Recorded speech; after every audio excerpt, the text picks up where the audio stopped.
देश में सबसे ज़्यादा इन्वेस्टमेंट की ग्रोथ अगर कहीं किसी राज्य में है तो भारत में मध्य प्रदेश में है। पहले 38 प्रकार की परमिशन लगती थी, अब केवल 10 प्रकार की परमिशन, 18 प्रकार की अनावश्यक परमिशन ख़त्म की है। सबसे बड़ा लैंड बैंक हमारे यहाँ है, सबसे ज़्यादा बिजली सरप्लस हमारे पास, पानी की पर्याप्त उपलब्धता है। लगभग 40 से ज़्यादा राजदूत आ रहे हैं हमारे ग्लोबल इन्वेस्टर समिट में।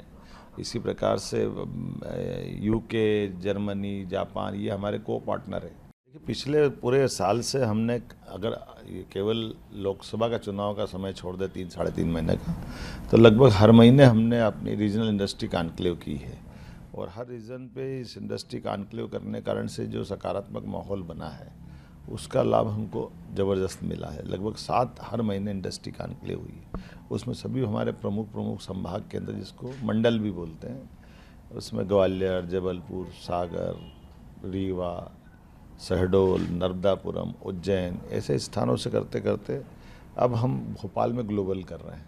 तो स्वाभाविक रूप से एक रिदम बना है जिसके प्रति लोगों का अच्छी रुचि बनी, उसका आकर्षण बना। तो आप कहते हैं रुचि बनी, आपको लगता है कितनी इन्वेस्टमेंट बढ़ सकती है इसके बाद? देखिए, जब हमने रीजनल करी, रीजनल में 4 लाख से ज़्यादा करोड़ का इन्वेस्टमेंट हमारे पास आया है और 3 लाख से ज़्यादा रोजगार के तो उसी में अवसर आ गए। तो चूँकि ग्लोबल हो रही है और ग्लोबल के लिए हमने यूके, जापान, जर्मनी, अपने देश के भी कई राज्यों में संपर्क हुआ। और जिस प्रकार से रीजनल में बड़े पैमाने पर निवेशक आए हैं और 30,000 से ज़्यादा तो अभी पंजीयन हो गया है और 18,000 से ज़्यादा लोगों ने कन्फर्मेशन दे दी है। तो ये अपने आप में बता रहा है कि अच्छा खासा। खुद मैंने देखा रोड शोज आपने किए कई कंट्रीज में जी जाकर। जी जी। तो आपको क्या लगता है कि थोड़ा परसेप्शन बदल रहा है भारत में इन्वेस्टमेंट को लेकर? भारत हालांकि माने इन्वेस्टमेंट का ग्राफ अभी लो ही है, उतना नहीं, ज़्यादा नहीं है। नहीं, हमारा तो पूरे देश में सबसे ज़्यादा इन्वेस्टमेंट की ग्रोथ अगर कहीं किसी राज्य में है तो भारत में मध्य प्रदेश में। यशस्वी प्रधानमंत्री ने जो भारत के प्रति विश्वास जमाया दुनिया में, उसका लाभ मध्य प्रदेश को मिल रहा है। तो आपने एक और नई चीज़ देखने को जो मिल रही है कि इंदौर में होता था ये,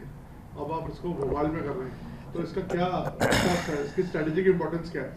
ये दोनों बातें बहुत सरल है। एक तो क्या, इंदौर में हमारे यहाँ व्यापारिक माहौल पहले से, तो इंदौर को हम भविष्य में दिल्ली या मुंबई के तर्ज पे डेवलप करना चाहेंगे।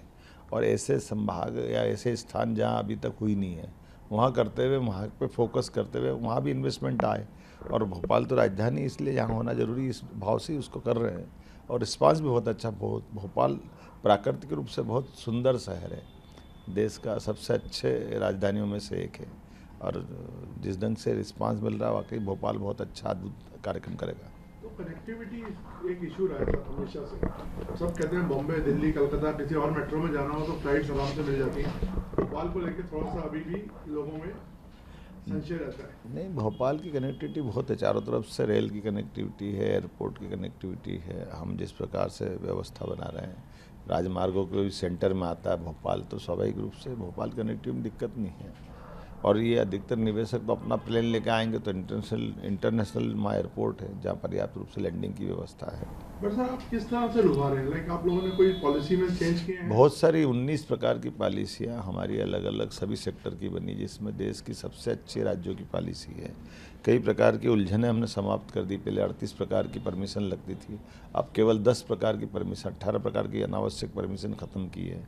सबसे बड़ा लैंड बैंक हमारे यहाँ है, सबसे ज़्यादा बिजली सरप्लस हमारे पास, पानी की पर्याप्त उपलब्धता है। मानव श्रमिक के नाते से अगर हम बात करें तो स्किल ट्रेंड वर्कर भी हमारे पास है और अनट्रेंड लोग भी अपने पास है ना। हमारे यहाँ लॉ एंड ऑर्डर की कोई स्थिति बनती, सरकार का सुशासन, गवर्नेंस बहुत अच्छी है, इसलिए उसका लाभ मिलेगा। तो कौन से सेक्टर्स पे आपका फोकस है सर? हम तो सभी सेक्टर पे चल रहे हैं, खास करके जैसे माइनिंग का हमारे पास बहुत बड़ा भंडार है, सब प्रकार की माइनिंग हमारे यहाँ है। सीमेंट उद्योग बहुत बड़े पैमाने पे है, ग्रेफाइट भी है, ग्रेनाइट भी है, इधर आयरन भी है, मैग्नीशियम भी है। अब तो दुनिया में जितना हीरा होता है उसका बहुत बड़ा हिस्सा भारत का तो अकेले मध्य प्रदेश में ही होता है। हीरे की खदान है हमारे यहाँ, सोना भी मिलने लगा है। केवल ये माइनिंग नहीं, एग्रीकल्चर ग्रोथ रेट बहुत अच्छी है हमारे यहाँ। इसी प्रकार से आईटी में बहुत स्कोप बढ़ गया। आईटी में इंदौर, उज्जैन तो हब, इंदौर भोपाल तो हब बन गए हैं। इलेक्ट्रिक पॉलिसी, कुल मिलाकर के अब सेमीकंडक्टर, स्टार्टअप, आईटी, एग्रीकल्चर, दूसरी एमएसएमई में भी हमारी लगभग 3 लाख से ज़्यादा इकाइयाँ एमएसएमई की मध्य प्रदेश में है। भौगोलिक दृष्टि से भी बहुत बड़ा है, तो हमारी हेवी इंडस्ट्री है, MSME है, लघु कुटीर उद्योग है, सभी प्रकार के सेक्टर बड़ी संभावना है। सर काफ़ी यूथ पार्टिसिपेशन भी है मध्य प्रदेश में देखने को मिलता है, तो उनकी जॉब्स जनरेशन के लिए आप लोग कुछ नई दिशा दे रहे हैं?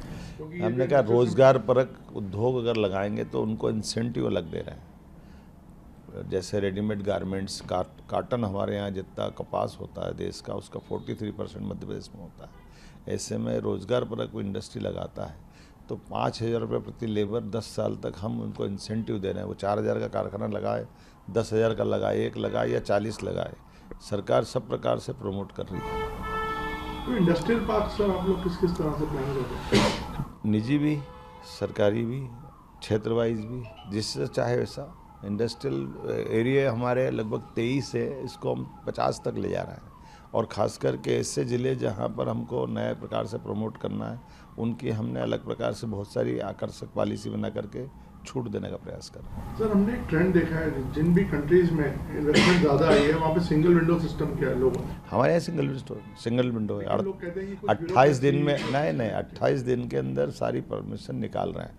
आप पिछले साल का ट्रैक रिकॉर्ड देख लो, हर इंडस्ट्री का एनक्लेव जहाँ हमने की है वहाँ पिछले समय जिन MOU और जिन प्रकार से हमने अपने निवेशकों से कोई व्यापार व्यवसाय किया था, उनका भूमि पूजन लोकार्पण लगातार करते जा रहे हैं अपनी आंखों के सामने। और प्रदेश भर का वो अभियान चलता है।